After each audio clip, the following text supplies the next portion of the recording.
I was sustainably aware for a long time, but my granddaughter Edie was born when I was 60, and it was the first time I'd had a little granddaughter.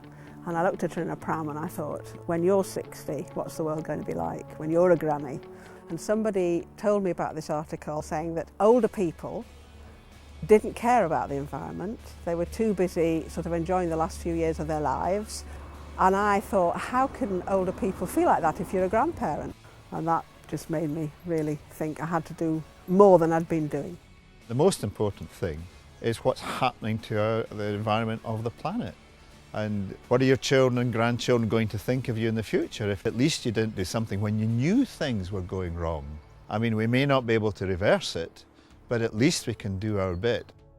We've always done things like recycling. We turned the back garden into producing food as much as we could. It's only a small back garden, but it does provide a decent amount of food.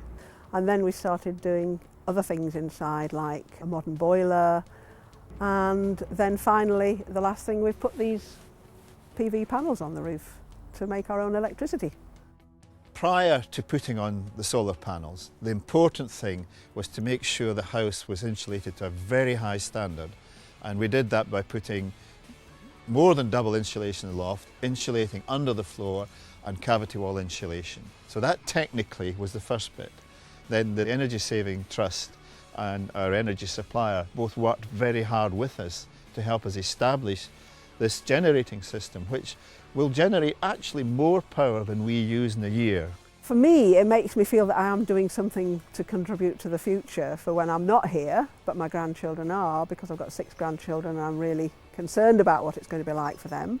And I want to set an example of what can be done. I want to try and encourage other people to get involved, and that's why I'm involved in the transition town movement in the town as well.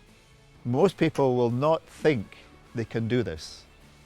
And the main thing is you can do it, and it isn't difficult, and the current government grant means people can afford it.